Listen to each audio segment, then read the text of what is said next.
Hey guys, your man James Flames here at San Diego Comic-Con 2019. We checked out tons of panels this weekend. One of the ones I really liked was HBO's new series, His Dark Materials panel. It was awesome. I loved it, so let me take you in and check out some of the highlights.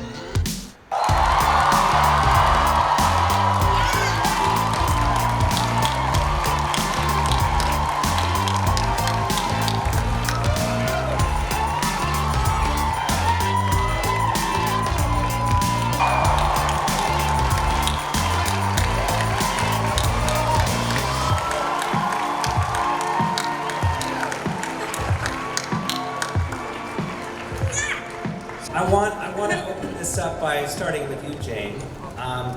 This is a classic work of fantasy that has been read by millions of people around the world, has been interpreted in at least 2 radio series, has been realized at the National Theatre as a 2-part play, and of course is something people feel very attached to. So I'm wondering, what were you thinking when you decided to take this on? I like a challenge. But the real estate of contemporary television, being able to stretch those books out and really be able to sound every note that Philip Pullman sounded in the novels, I just felt it was time. Thinking about how that would live on television, the canvas that Pullman creates is so vast. I'm wondering, because of course you had taken on an iconic property before for the stage, what are the keys in terms of taking something that people feel so attached to and reinterpreting it? How do you not just scream for mercy? He I've done does. my best share of screaming. I always describe it as doing a PhD. The first thing you've got to do is do a PhD in the author. So that's what I tried to do with Harry Potter, and that's what I've tried to do with His Dark Materials. To know everything and to have it all inside your head, so that then when you're starting doing the adapting, you've got the novel with you, but you've also got a conception of the world inside you, and a truth, the truth that Philip's trying to tell. And then when you're trying to translate it for television, you're constantly keeping that truth in your head. The thing that I always loved about what Jane said about what she was going to do about the books right at the beginning was that thing of sounding every note. And I think that's what we've tried to do, is just try and capture the important notes and tell them to the best of our ability. One of the things that I'm sure you've all read these books, and if you haven't, run out and read them, that makes this world so extraordinary is the whole concept of a demon. And for an actor, that's a really tricky proposition. You want to start, Dafne? Well, I think it was a massive help having it there, because it does help you. You only do, okay. The demon is the more sensible, the more responsible part of you. So, like, for example, Lyra will be running up on a roof, and she'll be about to jump, and Pam will be like, no, don't jump, but she'll still jump. So it just helps that contradiction that she has in her head about, this is dangerous, but I'm still going to do it anyway. So it does help you having that, and it's a beautiful relationship that, for example, Lyra has an amazing relationship with Pan. Like, she really loves Pan, and she really takes care of Pan. She has these amazing scenes with Pan where it's just her and Pan talking, and it really helps you as an actor, because you really see the interior of life of the character just by talking, because it's talking to yourself, but not because it's outside of you. So that really shows Lyra's love towards herself, and you can see different relationships with different characters towards themselves. Ruth, you have a particularly nasty little demon. Yes. My monkey is particularly nasty, but don't touch well, it. as I say, misunderstood. Yes. Sure. No, it was really amazing because these guys, very early on, they decided to use puppeteers to help us on the day. It not only helped us, but it helped the camera crew and the editors to know where these demons were going to be on the screen. But I have a guy called Brian who plays my monkey, and he's real. All right. And Shush James, and he's lovely. He's like, and he's brilliant. We together, I knew that this was a key to who Mrs. Coulter was her relationship with her demon. And unlike everyone else, my demon does not speak. And I'm pretty cruel to my demon, and in return, my demon is pretty cruel to other people. And so we had to work out where that came from. And I think it's a real key to who Mrs. Porter is. It's the key to who everyone is a relationship with themselves. And so that was, me and Brian worked a lot on how each scene, we would move around a room, how each scene, if we're on our own, what that looked like. And it really gave so many more layers to who this character is through the eyes of by dealing with the demon and her relationship with it. So it was, and on the day you'd have him next to me. I mean, Brian was crawling around on the floor next to me, or in some like, wasn't he? He was, yeah. You'd be filming with Ruth, and Brian would be just like. Yeah, and now they have to edit him out, and it's quite sad to say goodbye to Brian. But we love you, Brian. We do. He's back for the second season. That's good. We hired him back. Lynn, you play the most different character, I think, that you've ever played. I think people imagine it was many things, but I'm wondering about the conversation about Texan who flies balloons and why. Typecast, again. It was very simple, actually. I was working on Mary Poppins Returns at the time. I was in London, and Jane and Jack took me out for a drink, and I didn't know what it was about. I was a huge fan of the Harry Potter play. I'm a huge fan of everything Bad Wolf has done, and so I was like, yes, I will sit and have dinner. And they said his Dark Materials, and I said, yes! And I didn't even know what the part was. I would have sharpened pencils for this. I'm a huge fan of the books. When my wife and I started dating, we read these books together. This is like part of our falling in love story, these books. And it is a beautiful coming-of-age story, and there's a love story in there as well. So they're in a really special place in my heart. And they said Lee Scoresby, and I said yes. And then I figured if they saw it, I could find my way to seeing it. And I love my demon. You know, I've been lucky enough to work at Sesame Street for many years. I write songs for Sesame Street. And when you bring kids to the set, they don't look at the Muppeteers. They're just talking to Elmo, they're just talking to Grover. And that's how it was for us with our demons after a while too. I had this amazing Arctic hare named Hester. And for me, she was this beautiful puppet, and the puppeteer who worked with her was so brilliant that I would just be talking to Hester. My relationship with Hester is like, we're like our own little buddy cop movie in the middle of this show, because I think Lee's a lonely guy. He spends a lot of time alone in the air, so we talk to each other constantly. So that was my relationship with my demon.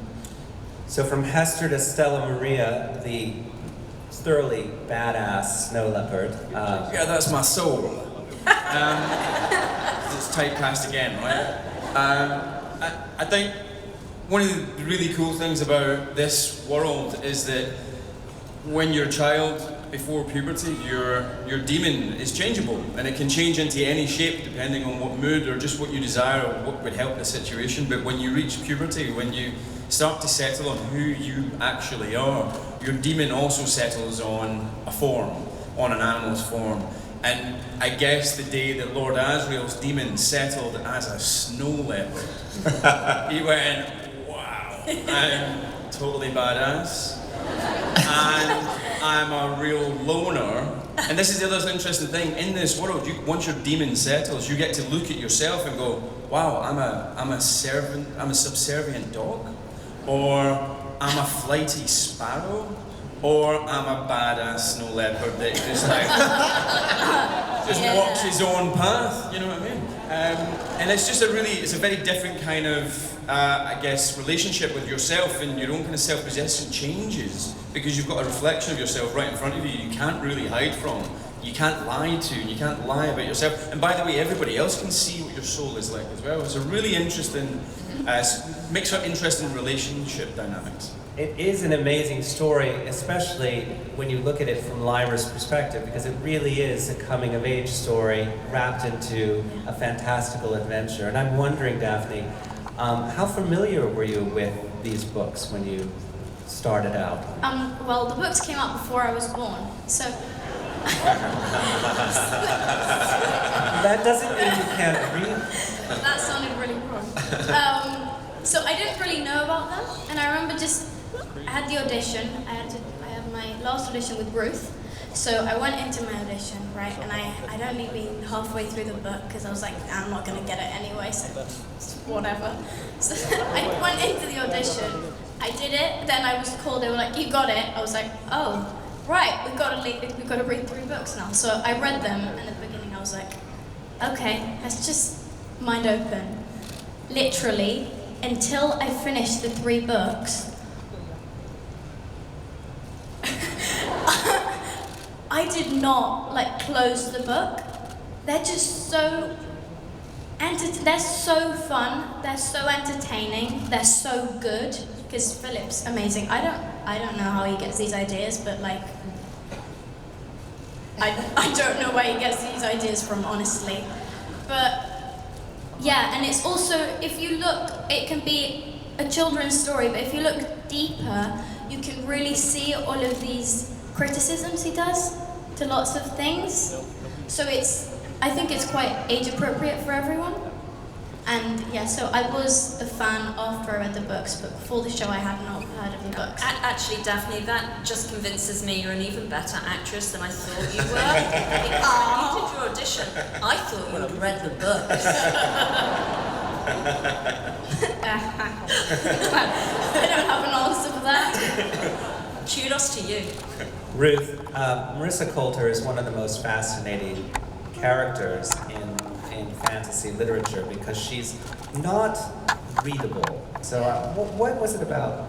I said this earlier, but when my agent phoned me up and said they want to offer you Mrs. Coulter, and I didn't know the books either. I'd heard of them and I'd heard about the play, but I hadn't read them. And I said, who? And they're like, come on, it's the most iconic character in kids fiction. And I started reading the books, and there's a description of her as, she says, she's the cesspit of moral filth and the mother of all evil. And I thought, okay, I have to play this role. Okay. Absolutely. I can't turn this down. And of course, it's really fun to play bad characters, but what I find so fascinating with her, she's so complicated, and she's unknowable, and she's frightening for that reason, but what we've done, and Philip Pullman gave us license to dig a bit deeper into her and to sort of see her on her own with her monkey, to see who she is without Lyra, and why she might do the things she does. And that for me was fascinating, to really dig into why she has a monkey, why can she separate from her demon when no one else can? There's really, really deep sort of sophisticated and complicated things about this character, which make her fascinating to watch and endlessly frightening because you never know which way she's going to turn. And that was what we've really enjoyed exploring with her. So it's great for me to get to play all sort of facets of her, and that's what Philip allowed us to dig deeper. It's a character that is frightening in some ways because she is so incredibly charming. Yes. Yeah, she's this charm, and she's beautiful and glamorous, and she wears great outfits. Great outfits. Yeah, and she's got this monkey who's amazing looking. She's very powerful, and that's why she's frightening, because she holds so much power, and she can manipulate. She's the master manipulator. So she's incredible, but she's deeply vulnerable. And when we get into her and see where and why, what makes her tick, it's kind of scary. And her vulnerability is Lyra. And when she comes across Lyra, that's when you start to see this one. You start to see all that kind of pull apart. Yeah. And for you, Lynn, you have a character who in some ways is out of our collective idea of a hero. There's a lot of in that hero's DNA that we would recognize, and you have to change it a little bit, and you have to play a lot of scenes with a very large bear. Like you do. And a rabbit. Yeah. And a rabbit and a bear. Yeah, I think my first 2 days of filming were a very long, complicated sequence where I am literally pulling all the pulleys and ballasts on my hot air balloon, and the next day was like a 3-day bar fight. And I was like, this is just the most fun I've ever had. It was, it was pretty different from Mary Poppins Returns. But it was such a joy. It really, every day was such a joy. I remember thinking, I love that joke. I remember when we were finishing filming at the end of last fall, and one of the crew guys was like, well, you're gonna go on a long holiday after all this work. And I was like, no. Me being a cowboy who flies a balloon and fights in bars was the holiday. I have to go back to real life now and like write stuff and do other things. This was the vacation. James, you are both intensely curious and Curiously intense. Curious. Stole my mind. In this part, one of the things about Lord Asriel that's interesting is so much of him is pulled in. He's got a lot of mystery to him, and a lot of what you have to convey is limited. At least certainly at the beginning, you're not allowed to convey a lot of what's on your mind. And both you and Ruth have to be not so nice to a child. I mean, you're not mean to her, but you're not, a little withholding. I'm giving a little mean. Right. I mean, I'm not withholding the mean. I wouldn't say. I think what's really interesting. You said it earlier. This is a sort of a coming of age story in a lot of ways around Dafne. And it's an amazing story of a young person who's an orphan who is struggling to identify herself, and she has these two sort of proxy figures in her life, this uncle and this woman, Miss Coulter, who fill in as proxy parents, it seems, for a while. And she's trying to understand herself through them. I disappear, I run away. Daphne's trying to sort of understand this slippery, mercurial, quixotic figure of Mrs. Coulter as well. And we're so difficult to get a hold of. This girl just needs to get a hold of something. And it's just so compelling. And if we don't withhold, if we aren't mean, which is so crazy, isn't it? That like, a kid is going to love the person that treats them mean, It's like, because it's someone, It's just heartbreaking. But yeah, we do have to be really mean. My demon's a snow leopard. I'm completely solitary and I'm a predator, do you know what I mean? I'm hardly cuddly. I'm going to give out, bedtime stories. He's got a very important mission. This whole thing, in many ways, you said again, it's a coming of age story. The story won't work unless she comes of age, and that plays into the themes of the whole thing. The whole thing is about freedom, and Lord Asriel is all about attaining that freedom for everyone on a grand scale that we won't give away right now. But he'll sacrifice any love in his life for that goal, for that purpose. And some little girl that he keeps an eye on sometimes, he'll put that second. In many ways, the characters are archetypal mother and father characters. They start one way, they end another. In some ways, she's bouncing off the two of you, looking for nurturing, looking for guidance, hero worship, and disappointment. Did you, Ruth and James, talk together about how you would play that, or how you would engage?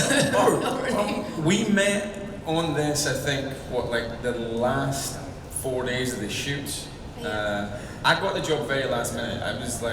I got called by a very good friend of mine who's the casting director, going like, hey, you know these books, right? I was like, yeah, man, I've read them 3 times. They went, you want to come and play Lord Asriel starting Friday? I was like, yeah. So we really didn't have much chance to talk about anything, you and I? No, but I've seen it, and he's pretty mean, and I'm pretty mean, so I think we've got... They're quite similar. You're very similar to me. Yeah, not good.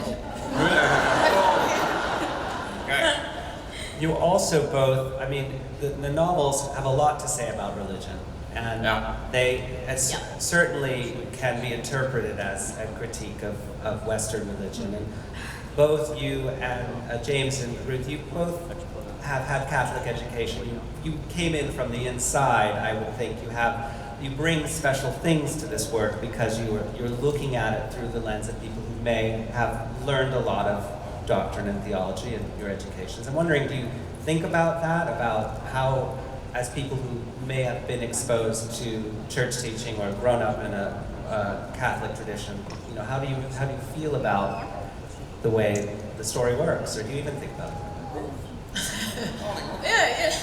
I don't know if it's like purely Catholic. I mean, obviously Philip was probably referencing that in the books, but for me it's more about like authoritarian kind of dictatorship, or, you know, or kind of institutions which are set up, which are authoritarian in nature. And I mean, yeah, I grew up a Catholic, and I no longer go to church, but I sort of believe, I think there's something different between faith and religion, and I suppose that's sort of something it discusses in the book too.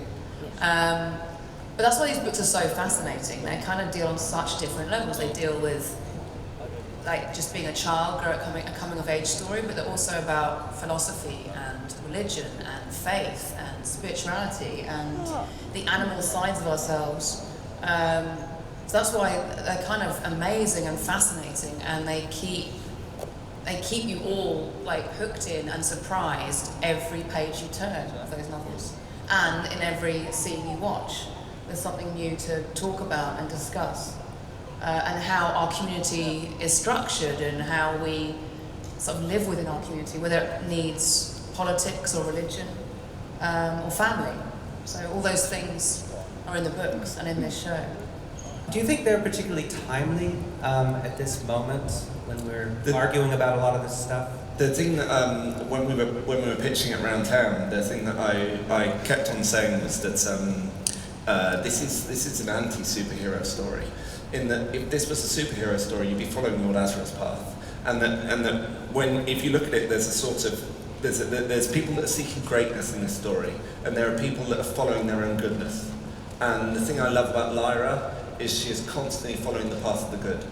And whereas Azra and Mrs. Coulter are set on great big missions and doing great big changes to the world, all of which are actually necessary in this world that they live in, that actually it's the young woman who's going, I want to be good. I've got a tattoo that's from E.T. Be good. I really believe that that we should be following our goodness right now, and we are getting distracted by greatness quite a lot in these arguments. And there's something very beautiful about the way that Philip sees the world and the way he communicates this world that I think it has got lessons for all of us.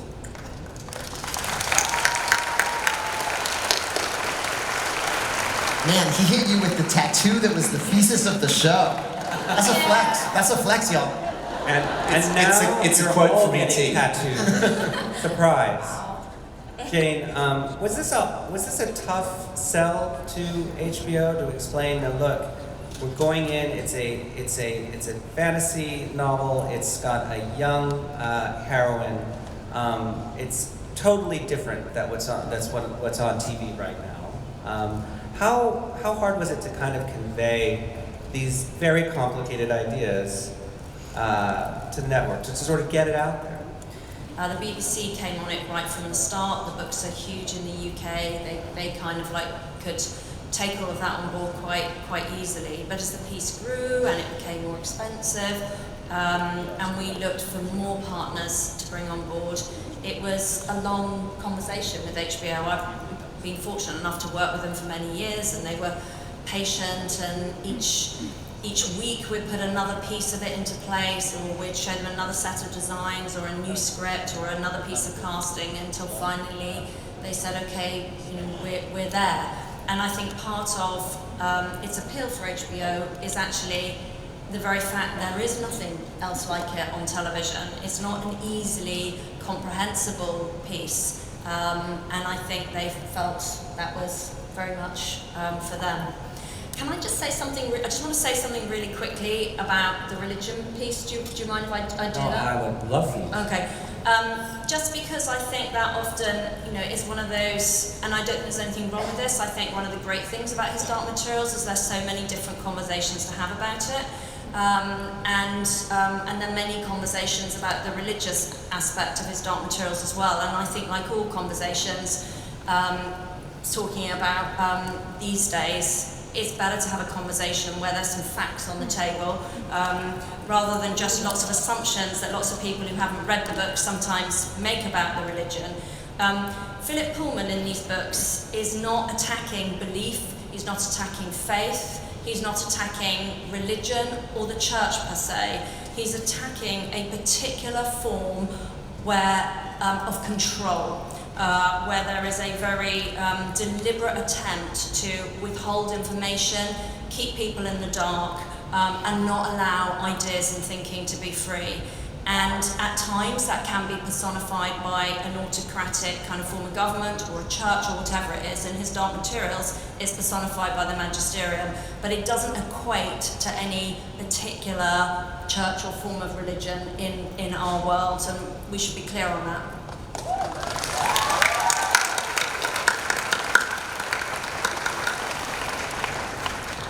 The books and the show are a lot about resistance to authority and questioning your authority, right? Thinking about finding the truth. For Lyra, it's really a journey to adulthood.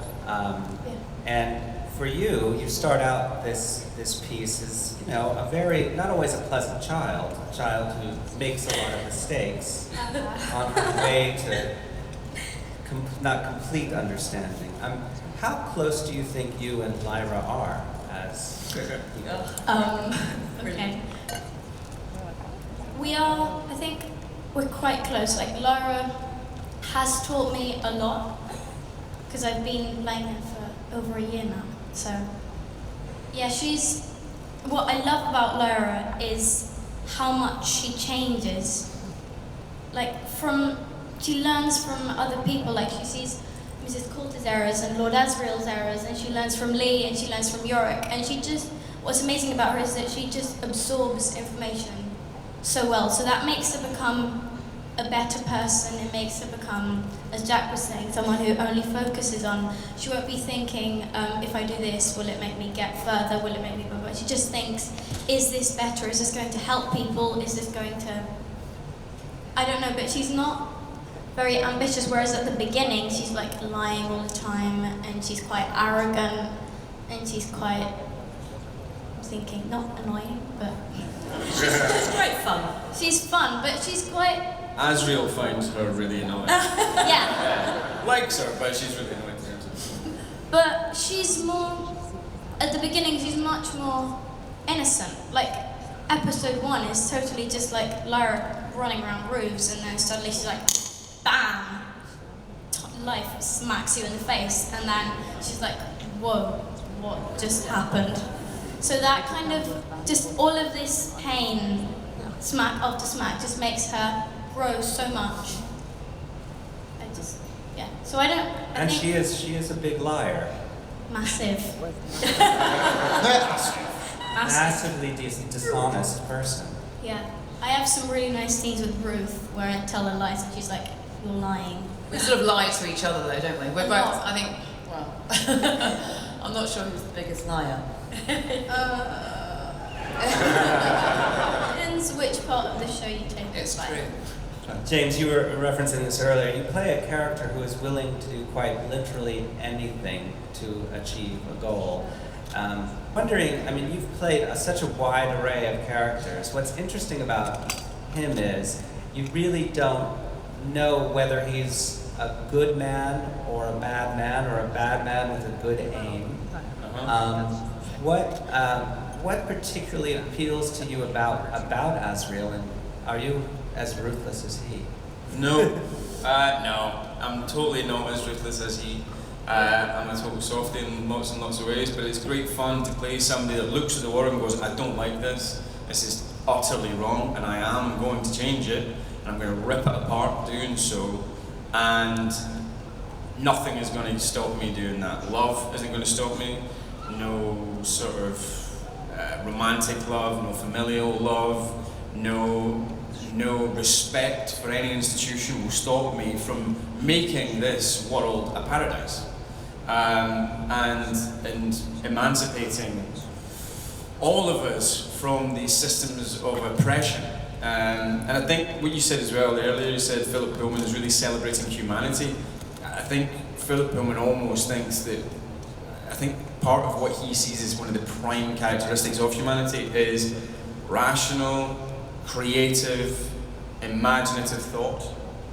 and that even plays into her being a liar. Like, that's her imagination, do you know what I mean? He doesn't call her a liar, he calls her silver tongue. Do you know what I mean? It's beautiful. And he's a celebrant of imagination and logical, rational thought. And that can lead to faith, but there might be some walls that have to be brought down together. Lynn, you have, you get to do a lot of cool things. Yeah. Yes. Yeah. Go from the heights to the literal heights. In the Oh, I saw it. They love that. That was really, really good. My writers did that from down. They don't have writers. I only have myself. What was the scariest or coolest thing you got to do? Oh. I don't think there was anything particularly scary. It was all really fun. It was a checklist of things I've always wanted to do. Is it a spoiler to say anything about my first scene? Is it a Well, you have to ask. No, I think you're fine. Yeah, no. You're fine. Okay, so I literally come into this thing singing a duet with my demon. Singing with yourself.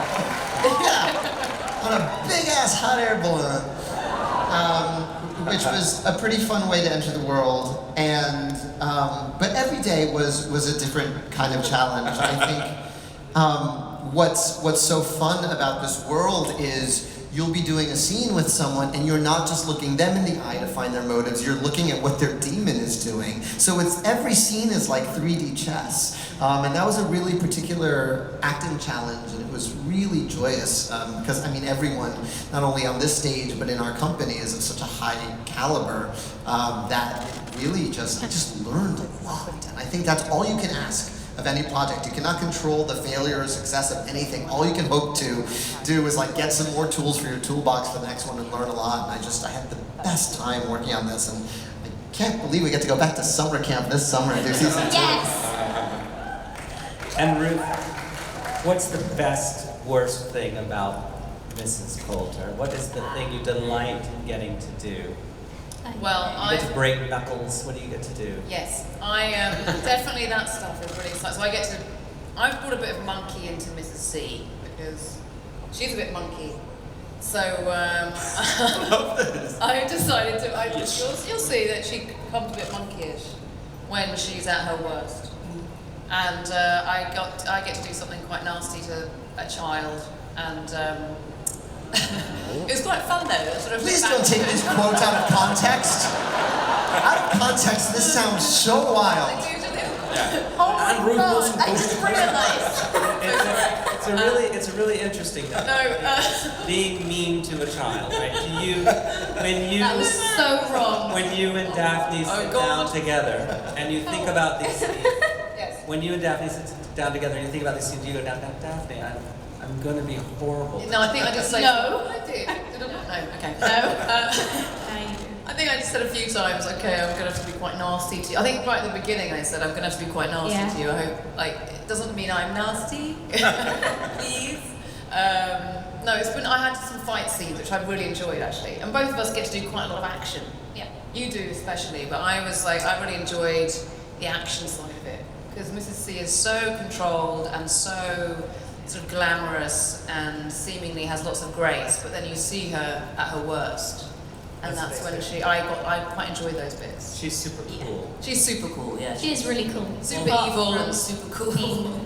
The worst human. I know there are a lot of people out there who have questions. So we're going to start with some questions for the audience now. Literally 2 people. No, Oh no, there's actually a lot. Great, thanks. Oh my God. There are tens of people. There's tens of There's thousands 4 of people. people. My question is for Mr. Miranda. Could you maybe summarize why your Texan adventurer, it's fit for him to have a bunny? it's an Arctic hare, which are about knee high. This ain't Thumper. And I think why an Arctic hare suits Lee is they can survive on anything. They survive in really tough conditions. they're totally scrappy survivors, and so is Lee Scoresby. Hi, my name is Ryan, and this question is for everybody, even Lynn. Thanks! Lynn, you're getting it today. I see your Hamilton shirt. I love you too. It's about the creative process and collaboration. Given all of your talents, can you tell us about a time when you had ideas or notes on a script or performance?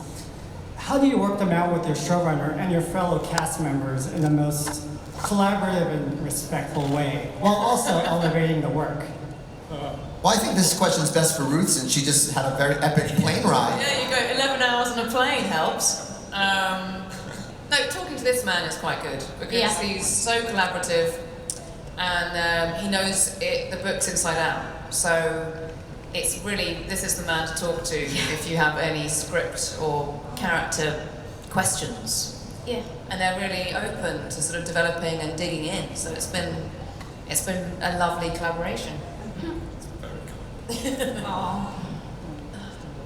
Also, like, let me say one thing.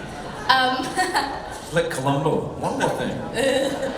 I think I didn't, like, everything I said, Jack had already thought of it, so there wasn't much to say. Like, you'd be like, so Jack, yeah, I already thought of that. Okay. Good. So, yeah. What's up, Lynn? What's up? Huge fan. I have a friend from Colorado who loves you. His name is Tullis. Hi, Tullis. All right, my question for you is, what was like transitioning from Broadway into TV and film? Well, that's an interesting question. It's been kind of amazing. You know, for me, this has been a really wild ride. I feel like I always wanted to do film first, actually. I really wanted to be Chuck Jones when I grew up. I wanted to make animated movies when I was a kid, and then I fell in love with theater in high school, and I feel like I'm making my way back to my first love. But I kind of go into every project like I'm an apprentice. And so I feel like I learned so much on every project. There used to be these commercials when I was a kid, those DeVry Technical Institute. Do you know what I'm talking about? And they're like, every month you learn to use a tool, and once you learn to use that tool goes in your toolbox, and by the end of 2 years you'll have a degree from DeVry. And that's how I think of every job I take. I'm getting another little tool for my tool belt. Sorry.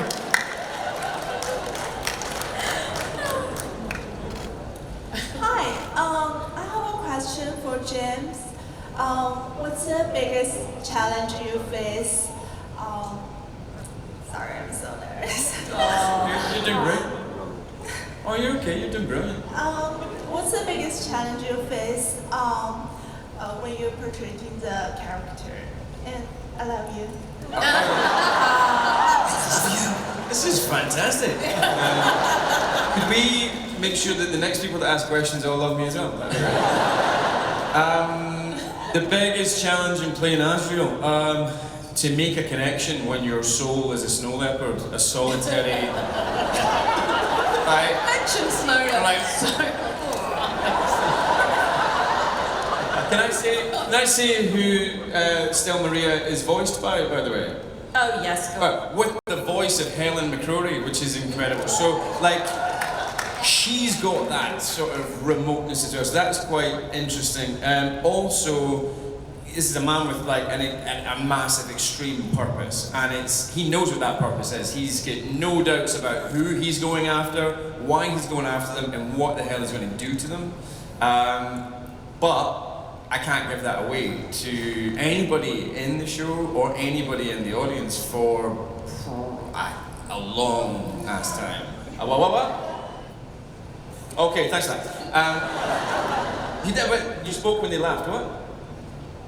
Okay. We're moving on. So that's tricky because you're basically doing that thing of like, he's enigmatic, he's mercurial, he's quixotic, which is brilliant for the audience if we get it right, but it's tricky for the actor because you can never quite nail down anything hard to get, you know what I mean? So that's the most difficult thing I'd say. Thank you for your question, thank you for loving me. We have time for one last question. My name's Sam. My question's for the cast. What animal would your demon be in real life? We got this earlier today, so you should start. Okay. A sea otter. I would like to be a sea otter. Yeah. Thank you. Yes, we do love each other. They're exceptionally happy, playful. They play in large groups, and they just love eating and playing and sleeping. And it's a real good, sort of almost like a water dog. Do you know what I mean? I'm up for that. Pizza rat. Have you ever seen the footage of the rat taking pizza down into the subway platform where it lives? Yes. That's my demon. That demon's got it all figured out. I'm gonna let Jack answer this because he answered it earlier. Oh yeah. Yeah, I said Ruth is a sphinx. Sphinx? I don't know. I haven't thought about it. A cat of some sort, probably. I can see that. You can see me as a I cat. can see that. What are you? I think I'm like, one of these really annoying tiny tropical monkeys, which are like bouncing around all the time. Yeah, one of those. Accurate. Jack? Oh, I'm a woodpecker. Yeah? You need to tell them why, Jack. Oh, I'm a very anxious person. And I'm obviously a wolf, coming from bad wolf as I do. I think I have to be a big wolf. And I'm thrilled to have hosted you today. The great thing about this show is it gives us all hope that we can imagine the world, or indeed any worlds, the way we want them to be if we do what Jack says, which is be good. So be good, and thank you all for joining us. Thank you, Comic-Con. It's time.